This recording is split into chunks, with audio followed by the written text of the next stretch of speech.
21 मई 2026 की दोपहर लगभग 1 बजे का समय था।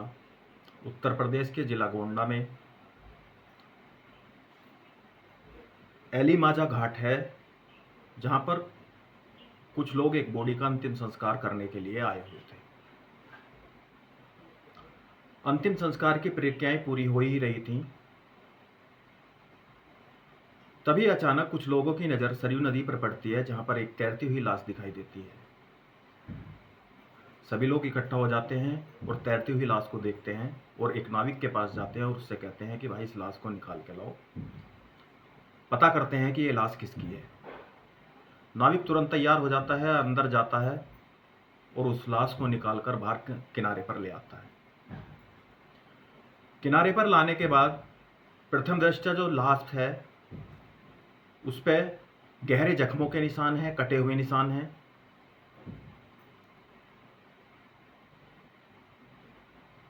उस लाश का पता करने के लिए एक व्यक्ति ने जो लाश थी उसकी जेब की तलाशी ली। तलाशी में एक पर्स मिला और पर्स के अंदर एक आधार कार्ड मिला जिसमें उसका नाम दीपक शर्मा था, उम्र 30 वर्ष, और जो उत्तर प्रदेश के ग्रेटर नोएडा में परिचोक है के पास सिग्मा 2 का रहने वाला था। यह खबर तुरंत जो है वहाँ के प्रधान को दी जाती है। प्रधान जी आते हैं। प्रधान जी तुरंत जो है संबंधित थाने पुलिस वालों को फ़ोन करते हैं। पुलिस आ जाती है और पुलिस मुआयना करती है, देखती है तो ये लाश वही थी जिसे एक दिन पहले एसडीआरएफ, वन विभाग, अन्य गोताखोर जो है ढूंढ रहे थे, जिसे एक मगरमच्छ जो है मुंह में दबाकर ले गया था। यह वही दीपक शर्मा था जो अपनी सास के अंतिम संस्कार में शामिल होने के लिए गोंडा आया था। क्या है पूरा घटनाक्रम, आइए जानते हैं दोस्तों। आदाब, सत श्री अकाल, नमस्कार, मैं हूं अनुज त्यागी। तो दोस्तों पूरा मामला यह है, उत्तर प्रदेश के ग्रेटर नोएडा में एक जगह है परिचोक के पास सिग्मा 2 का रहने वाला है ये दीपक शर्मा। 20 मई 2026 को दीपक शर्मा को सुबह को एक कॉल आती है और कॉल पर उसे बताया जाता है कि उसकी सास विमल शर्मा का निधन हो चुका है, जो कैंसर से पीड़ित थी। वह घर जाता है। घर जाकर अपनी पत्नी और अपनी बेटी, पत्नी का नाम रेखा शर्मा और बेटी निक्की शर्मा से कहता है कि चलो गोंडा चलते हैं, अपनी ससुराल चलते हैं।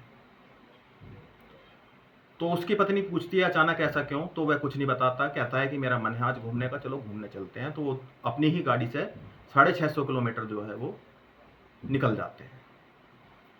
तो जब गोंडा पहुंच जाते हैं तो ये दीपक जो है अपनी पत्नी को सारा वृतांत बता देता है कि ऐसे ऐसे तुम्हारी माँ जो है वो ख़त्म हो गई है। तो पत्नी जो है बहुत दुखी होती है, परेशान होती है, रोने लगती है। तभी वहां पर एक जगह है मोहम्मदपुर उदयभान दाही, वहीं पर उसकी सास का अंतिम संस्कार हो रहा था, जहां पर दीपक शर्मा भी शामिल था। दीपक शर्मा अपनी सास की चिता को सजा ही रहा था, मतलब वहां की जगह को समतल कर रहा था, खुंटिया वगैरह गाड़ रहा था। तो वहां पर खड़े एक पड़ोसी ने, जिसका नाम राजेश शुक्ला था, उसने कहा कि भाई दीपक, हमारे हिंदू धर्म में जो दामाद होते हैं वो सास ससुर की चिता या अंतिम संस्कार में शामिल नहीं होते, आप ऐसा मत करो, पाप लगेगा। लेकिन दीपक हंसता है और कहता है कि वो मेरी सास नहीं, वो मेरी माँ थी, मुझे ऐसा करने से मत रोको। वो अपने काम में जुट जाता है। और जो दीपक का साला होता है वो 12 वर्ष का होता है, जिसका नाम राज होता है। वह अपनी माँ मतलब दीपक की सास को मुखग्नि देता है। देने के बाद जो दीपक शर्मा है वो सरयू नदी के किनारे पर ही अपने हाथ पैर मुंह धोने लगता है। जब वो हाथ पैर मुंह धो रहा था, वहां खड़े आसपास के लोगों ने उससे कहा कि भाई वहां मत जाओ, वहां मगरमच्छ रहते हैं, यहाँ पहले भी ऐसे हादसे हो चुके हैं। और वन विभाग ने एक सूचना पट भी यहाँ पर लगाया हुआ है जिस पर लिखा हुआ है कि सरयू नदी में मगरमच्छ रहते हैं, उनसे सावधान रहें, सतर्क रहें। सुरक्षित रहें। लेकिन दीपक शर्मा जो है इस बात को गंभीरता से नहीं लेता है। जैसे ही वह अपने हाथ में मुंह धोने के लिए पानी भरता है, वह वैसे ही पीछे से एक मगरमच्छ आता है और उसे पानी में खींच कर ले जाता है। सभी लोगों में चीख पुकार मच जाती है, अफरा तफरी मच जाती है, सारे लोग इकट्ठे हो जाते हैं और उसे बचाने की कोशिश भी करते हैं। लेकिन वो इतनी आनन फानन, इतनी जल्दी में ये सब कुछ हुआ कि लोग सकते में रह गए कि क्या करें। तभी लोग बाग वहां खड़े एक नाविक से बोलते हैं, देखो वह जो है मगरमच्छ उसे ले जा रहा है, आप कुछ करो। तो नाविक जो था वो बहादुर था, वो तुरंत जो है अपनी नाव स्टार्ट करता है और जाके जो मगरमच्छ है उसमें एक टक्कर मारता है। जैसे ही वो टक्कर मारता है तो मगरमच्छ के मुंह से जो है दीपक छूट जाता है और जैसे ही वो नाविक दोबारा अपनी नाव को मोड़ कर लाता है, वैसे ही दोबारा से मगरमच्छ दीपक शर्मा को अपने मुंह में जकड़ लेता है और गहरे पानी में ले जाता है। फिर पता नहीं चलता कि दीपक कहां गया। आसपास के क्षेत्र में यह खबर आग की तरह फैल जाती है। वहां के डीएम प्रियंका, निरंजन और जिले के एसपी विनीत जायसवाल तक खबर पहुंच जाती है। वो इकट्ठे हो जाते हैं। वह वहां से 171 किलोमीटर दूर लखनऊ एसडीआरएफ टीम को फोन करते हैं और कहते हैं कि यहाँ पर एक व्यक्ति को एक मगरमच्छ ले गया है, उसकी तलाश करना है, आप जल्दी से आ जाओ। तो एसडीआरएफ की टीम को आने में वहाँ पर 2-2.5 घंटे का समय लगता है। एसडीआरएफ की टीम आ जाती है, वन विभाग की टीम आ जाती है, अन्य गश्तखोर जो लोकल के गश्तखोर होते हैं वो सब इकट्ठे हो जाते हैं और जो है पानी में उतर जाते हैं, उसे ढूंढने का प्रयास करते हैं, लेकिन सफलता नहीं मिलती।